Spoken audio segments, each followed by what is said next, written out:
Nah, menyikapi dengan beberapa data tadi yang sudah disampaikan Pak Panel, seperti yang juga ditanyakan oleh Pak Wija, nanti mekanismenya jadi seperti apa sih kalau kita bicara mengenai operasional dari Kopdes Merah Putih ini?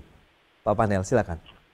Ya, jadi kemarin saat di launching juga ditampilkan beberapa visual contoh seperti apa sih operasi desa kelurahan Merah Putih. Baik. Jadi ini juga penting visual supaya orang punya bayangan koperasi desa itu nantinya akan seperti apa dan melayani apa saja. Seperti itu. Nah, ini di chapter kedua tadi sudah saya sampaikan bahwa chapter kedua ini adalah chapter yang penuh tantangan. Tapi chapter kedua ini juga akan sangat menentukan karena dampak akan dirasakan di chapter kedua ini. Tapi bukan berarti chapter pertama juga mudah sebenarnya dikerjakannya. Oke. Gitu ya. Karena membentuk 80.000 itu juga tantangannya luar biasa. Jangan disederhanakan karena 80.000 itu dibentuk melalui mekanisme adanya warga desa kumpul di desanya masing-masing. Harus dibayangkan itu ada 80.000 desa kelurahan berkumpul warganya, berdiskusi, bermusyawarah membentuk instrumen yang namanya koperasi desa maupun koperasi kelurahan Merah Putih. Belum lagi juga urusan administrasi badan hukumnya tentu juga banyak tantangan. Tapi alhamdulillah itu sudah bisa kita lalui. Nah, tantangan-tantangan di chapter kedua, ketika kita ingin mengaktifasi ini tentu satu urusan bagaimana pembiayaan kelembagaan 80 badan usaha koperasi ini. Oke. Nah ini nanti kalau berdasarkan impres ujungnya adalah Kementerian Keuangan akan mengeluarkan semacam peraturan Menteri Keuangan untuk pembiayaan koperasi desa kelurahan Merah Putih. Itu lagi kita tunggu. Seperti itu. Kementerian Keuangan dan BUMN akan merumuskan seperti itu. Nah yang kedua yang tidak kalah pentingnya karena Bapak Presiden juga menginginkan setiap Kopdes itu punya aset ya. Seperti koperasi harus punya gudang. Karena gudang juga penting. Gitu loh. Oke. Nah, koperasi harus punya outlet atau gerai sembako. Itu kan butuh tempat. Tempatnya di mana. Nah, skema aset ini juga harus dibahas tuntas oleh Satgas gitu loh. Nanti ada kementerian-kementerian yang akan ngelit untuk urusan aset. Tidak semua diselesaikan oleh 1-2 kementerian, tapi ini semua gotong royong sifatnya. Oke. Oleh seluruh kementerian yang terlibat dalam Satgas. Lalu yang ketiga, karena kita ingin koperasi desa kelurahan Merah Putih ini sukses, saya pikir ada juga kebutuhan merelaksasi berbagai regulasi yang kiranya dapat mendukung bisnis daripada koperasi desa Merah Putih. Misalnya ini ya, maksudnya relaksasi beberapa regulasi itu misalnya begini. Koperasi desa Merah Putih diharapkan bisa menjadi penyalur gas bersubsidi LPG 3 kilo. Itu kan tentu harus ada regulasi yang disesuaikan dalam tata cara distribusi gas subsidi LPG 3 kilo itu. Nah, alhamdulillah kemarin Kementerian SDM sudah merelaksasi itu. Sehingga Kopdes sebagai penyalur LPG sudah ada cantolan hukumnya, gitu loh. Oke. Lalu yang kedua misalnya, Kopdes diharapkan bisa menjadi penyalur pupuk bersubsidi. Ini juga kan tentu ada regulasi-regulasi terkait ini. Misalnya di peraturan di Kementerian Perdagangan, Pertanian, dan sebagainya. Ini perlu disesuaikan.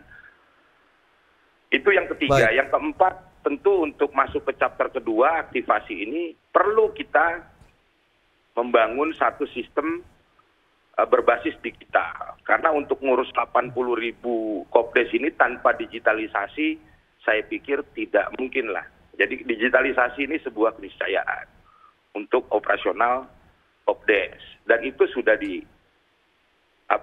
dicicil kerja itu secara paralel mulai chapter pertama. Model-model digitalisasinya seperti apa. Lalu yang berikutnya misalnya kita tahu bahwa sumber daya manusia di setiap desa itu beda-beda. Isu SDM nih. Tiap pulau beda-beda SDM-nya. Sehingga perlu pembekalan pengurus-pengurus atau SDM dari koperasi. Baik. Nah ini juga didorong beberapa kementerian berkolaborasi untuk membuat semacam dewan redaksinya, menentukan silabusnya atau kurikulumnya, baru nanti menggelar pelatihan-pelatihan bersama tentu dengan pemerintah di daerah nanti. Oke. Lalu ada hal lain lagi, misalnya urusan konsolidasi nanti ke depan. Jadi kopdes ini kan dia sifatnya primer di desa, maka dibutuhkan alat konsolidasi primer ini di level sekunder kabupaten supaya bisnis kopdes ini jadi lebih efektif dan produktif gitu loh. Oke. Nah, Baik. semua hal ini sudah kita mulai diskusikan untuk di chapter kedua di mana kita akan mengaktifasi usaha. Karena ini semua faktor yang menentukan juga sukses atau tidaknya chapter kedua ini. Baru nanti chapter 3 ada lagi. Ya, ini kan chapter 1 ini lahir. Ya. Chapter 2 ini belajar jalan. Oke. Nanti chapter 3 ini tumbuh kembang. Baik, peningkatan skala ekonomi dan konsolidasinya. Ya. Seperti itu. Baik, Pak Panel, itu dia beberapa tahapan. Jadi Mas Pras, saya pikir berbagai masukan seperti dari Mas Wija ini tentu kami sangat terbuka. Karena saya lihat teman-teman seperti Mas Wija ini juga sangat mengharapkan bagaimana Kopdes ini bisa sukses. Jadi kami tunggu ini diskusi-diskusi dari para pakar ini memberikan masukan gitu loh. Baik, Pak Panel. Nah, Pak Wija, langsung saja bagaimana tanggapan Anda begitu dengan mekanisme yang tadi sudah disampaikan sudah cukup terstruktur, tinggal bagaimana memasuki chapter kedua dan chapter ketiganya begitu, Pak Wija? Ya, kalau kita melihat dari apa yang dijabarkan oleh Pak Panel tadi, ini koperasi desa itu merupakan program yang sangat masif. Sangat besar, sangat impactful, tidak boleh gagal. Karena kalau sukses ini akan mendatangkan kesejahteraan, kalau misalnya gagal ini akan mendatangkan masalah jangka panjang. Jadi bahkan kalau kita lihat tadi skemanya, 80% isu negara ini beres kalau koperasi desa ini berjalan sesuai harapan. Tetapi kan di lapangan, apalagi di Indonesia ini situasinya sangat rumit. Hal-hal yang sederhana saja seringkali sulit untuk melakukan perubahan. Misalnya kita di aspek yang lain ya, mendorong pelaksanaan one single submission untuk mempermudah izin berusaha. Ini kan sesuatu yang sangat simpel, yang terlibat tidak begitu banyak orang menggunakan teknologi juga. Tapi ternyata sampai sekarang setelah 5, 6, 7 tahun itu juga tidak bisa jalan. Jadi chapter kedua ini super berat, super complicated. Jadi kalau saya boleh mengusulkan, kita harus mendorong konsep yang doable, kemudian melalui pendekatan piloting. Apakah 100 koperasi desa dulu atau 1000 koperasi desa dulu segera dibentuk, kemudian dijalankan. Dari situlah pembelajaran kita peroleh. Kita jadikan 100 atau 1000 koperasi itu sebagai laboratorium. Sehingga nanti kalau kita akan lipatkan secara masif, kita sudah melipatkan secara masif suatu model yang teruji. Jadi memang ini tidak mudah. Nah, tantangan terbesar menurut saya itu adalah bagaimana menemukan orang yang tepat. Karena untuk menjalankan bisnis seperti ini tidak saja diperlukan orang yang paham finance, paham manajemen, tapi juga orang yang mempunyai spirit entrepreneurial. Nah, ini tidak mudah. Ini tidak seperti mendidik seseorang untuk paham accounting gitu ya, dengan training sekali, 2 kali, 3 kali selesai gitu ya. Tapi ini memerlukan proses panjang. Sehingga talent scouting itu menurut saya juga merupakan hal yang sangat krusial.